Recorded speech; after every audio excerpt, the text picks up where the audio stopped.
Hello friends. तो चलिए फिर शुरू करते हैं एक नई वीडियो के साथ। इस बार मैं आपके लिए एक शेयर लेके आया हूँ। ये शेयर है आपका CDSL, central depository services India limited. तो इस कंपनी के बारे में बेसिकली आप लोग जानते होंगे कि कंपनी किस तरीके से वर्क करती है, CDSL इंडिया। तो आज की डेट में आप मार्केट भी देख सकते हैं। देखिए लाइव देखिए, निफ्टी जो है अभी लगभग आपका 19,100 ये जो है क्रॉस हो चुका है एक बार। और जैसे कि इससे पहले वाली वीडियो में भी मैंने आप लोगों को बताया था कि अगर मार्केट 19,000 जो है सस्टेन करती है और यहाँ से होल्ड करके अगर आगे की तरफ चलती है तो फिर डेफिनेटली आप जो है 20,000 के लेवल जो है नियर टर्म में आप देख सकते हैं। तो बेसिकली क्लाइंट क्या करता है कि अगर जैसे मार्केट अगर अपसाइड मूव कर रही है इस टाइम पे, क्लाइंट क्या करता है, जो हैवी वेटेज वाले क्लाइंट होंगे वो क्या करेंगे, अपनी जो पोजीशंस हैं उनको हल्की करेंगे। मींस अपनी जो स्टॉक्स हैं जो उनके पास हैवी क्वांटिटी में है और उनको जो प्राइस है अपना अगर प्राइस मिल रहा है तो वो उसको सेल आउट करके वो निकलेंगे यहाँ से। ठीक है, तो यहाँ से प्रॉफिट बुकिंग होगी और जो बड़े लेवल के जो कहते हैं इन्वेस्टर जो होते हैं मार्केट में, वो उस टाइम पे अपनी जो पोजीशंस है हल्की करेंगे। लेकिन जो होगा रिटेल इन्वेस्टर होगा वो धीरे धीरे धीरे यहाँ से पोजीशंस बाय करेगा अपनी।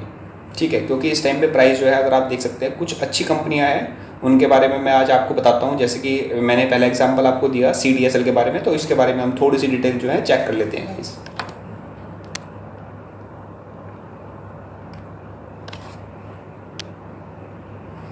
यहाँ पे हम सर्च करेंगे CDSL।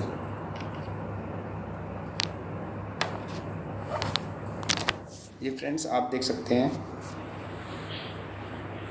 CDSL इंडिया के बारे में पहले मैं आपको थोड़ी सी जानकारी दे देता हूँ। CDSL इंडिया का पूरा नाम है central depository services limited, is an Indian central securities depository founded in 1999, यानी कि 1999 में कंपनी बनी है। और ये कंपनी जो फैसिलिटी प्रोवाइड कराती है आपको, बेसिकली जो शेयर्स होते हैं, सिक्योरिटीज़ जो होती हैं इलेक्ट्रॉनिक फॉर्म में, उनको सेटल्स करती है। जो सेटलमेंट ऑफ ट्रेड होता है एक्सचेंज का वो करती है, होल्डिंग्स आपको देती है और ट्रांजेक्शन करने का जो है आपको एक प्लेटफॉर्म आपको प्रोवाइड कराती है।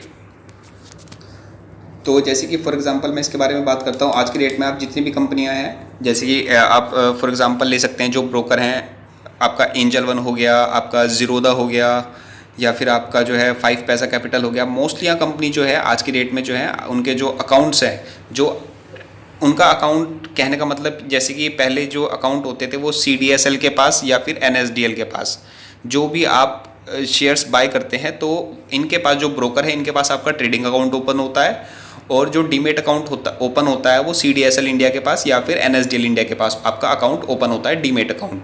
तो जो भी आप शेयर्स बाय करते हैं या सेल्स करते हैं तो वो उसी के जरिए होता है। जो ब्रोकर होता है वो सिर्फ आपको एक ट्रेडिंग प्लेटफॉर्म प्रोवाइड कराता है जिसके जरिए आप जो है ट्रांजेक्शन कर पाते हैं। लेकिन CDSL इंडिया और NSDL इंडिया में क्या होता है कि जो आपके शेयर्स होते हैं वो लॉन्ग टर्म के लिए अगर क्लाइंट रखना चाहे, जैसे कि लोग रखते भी हैं, तो वो CDSL इंडिया और NSDL इंडिया होल्ड करते हैं। तो वहाँ से डायरेक्टली जो है जब भी आप अगर स्टॉक सेल भी करते हैं तो आप जो सेल करते हैं वो हमेशा CDSL इंडिया की साइट के थ्रू जाकर या फिर NSDL इंडिया की साइट के थ्रू जाकर ही आप उसको सेल करते हैं गाइस।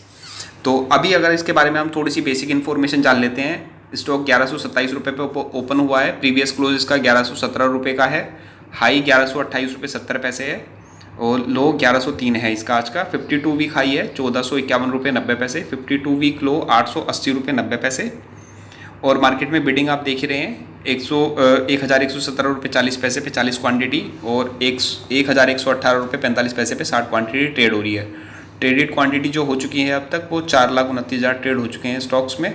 एवरेज प्राइस जो रहा है अभी इसका 1116 रुपये 22 पैसे है और लगभग एवरेज प्राइस से ही स्टॉक अपने ऊपर ट्रेड कर रहा है। अपर बैंड इसके लिए आज का है 1340 रुपये 70 पैसे का, लोअर बैंड रहेगा 893 रुपये 80 पैसे का। और जो ट्रेडेड वैल्यू है इसकी स्टॉक्स की जो अब तक ट्रेड हो चुके हैं, लगभग 2 घंटे होने वाले मार्केट को ओपन हुए, तो 47 करोड़ रुपये के शेयर यहाँ पे ट्रेड हो चुके हैं। अब मैं इसकी मार्केट डेप्थ की अगर बात करता हूँ तो मार्केट डेप्थ में 1 लाख शेयर्स बाय के लिए हैं और लगभग 2 लाख शेयर्स जो है सेल के लिए। तो गाइस इसके अगर मैं टारगेट की बात करता हूँ लॉन्ग टर्म के लिए, जैसे कि आप अभी 2023 चल रहा है तो 2030, यानी कि अगर हम बात करते हैं अगले 7 साल के रिलेटेड, तो आप भी जानते हैं कि इंडियन मार्केट में जो रिटेल इन्वेस्टर है वो डेफिनेटली रेगुलर बेस पे अपने नए नए अकाउंट ओपन कराते जा रहे हैं, क्योंकि लोगों को नॉलेज मिलती जा रही है कि हाँ किस तरीके से स्टॉक मार्केट में भी पैसा लगाया जा सकता है। ठीक है गाइस, तो लॉन्ग टर्म के लिए अगर मैं इसकी बात करता हूँ तो इसका जो प्राइस है अभी 1117 रुपये का प्राइस है, और अनफॉर्चुनेटली जो इसका प्राइस जा सकता है 2030 तक के रिगार्डिंग इसका जो टारगेट आ रहा है वो अभी जो पिछला, अगर इसका मैं टर्म की बात करता हूँ पिछले 5 साल में, तो स्टॉक ने अच्छा खासा रिटर्न दिया है 318% का। और अगर मैं बात करता हूँ मैक्सिमम तो यही रिटर्न है, क्योंकि कंपनी जो है ज़्यादा टाइम नहीं हुआ है कंपनी को लिस्ट हुए, अभी लगभग 5-6 साल ही हुए हैं। 5-6 साल के अंदर कंपनी ने 327% का जो है रिटर्न जनरेट करके अपने जो है इन्वेस्टर को प्रोवाइड कराया है। ठीक है गाइस, तो यहाँ पे मैं बात करता हूँ इससे टारगेट की, तो इसका टारगेट रहेगा आपका लगभग 2000 रुपये का इसका टारगेट रहेगा नियर टर्म में। अगले 2025 से पहले पहले जो इसका टारगेट रहेगा वो आपका 2000 के आसपास ये स्टॉक बड़े आराम से जो है, क्योंकि फंडामेंटली कंपनी स्ट्रांग है तो, और अपने आप में यूनिक कंपनी जिसको मोनोपोली कंपनी हम बोल सकते हैं, जैसे कि IRCTC हो गया, CDSL इंडिया हो गया। तो इस तरीके की जो कंपनी है ये मोनोपोली कंपनियाँ कहलाती हैं कि इनका मार्केट में अपना कोई कॉम्पिटिटर नहीं होता है, ये एक यूनिक कंपनियाँ होती हैं। तो गाइस अगले 2 साल के अंदर इसका जो टारगेट है वो 2000 आप देख सकते हैं। और अगर नियर टर्म में अगर मैं बात करता हूँ अगले 7 साल के अंदर, तो इसका जो टारगेट रहेगा वो लगभग आपका 4500 से 5000 रुपये के आसपास ये ट्रेड आप देख सकते हैं। डिपेंड करेगा स्टॉक के ऊपर कि कंपनी स्टॉक को स्प्लिट करती है या नहीं करती है, लेकिन अगर कंपनी ने स्टॉक स्प्लिट नहीं किया है, नहीं करेगी और अगले 5 साल 7 साल के लिए, तो कंपनी का जो टारगेट रहेगा आप देख सकते हैं नियर टर्म में लगभग, जो मुझे लगता है मेरा व्यक्तिगत जो अपना अनुभव है उसके अकॉर्डिंग मैं बता सकता हूँ कि इसका जो टारगेट रहेगा वो लगभग 5000 रुपये के आसपास आप स्टॉक देख सकते हैं अगले 7 साल के अंदर, अगर कंपनी स्प्लिट नहीं करती है। और अगर कंपनी स्प्लिट करती है तो फिर जो भाव रहेगा इसका भाव लगभग आपका 1000 से 1500 रुपये के बीच में ही ये ट्रेड होता रहेगा। अगर इन्फॉर्मेशन आपको इन्फॉर्मेटिव लगी हो ये वीडियो, तो आप इस चैनल को सब्सक्राइब जरूर करें, वीडियो को लाइक करें।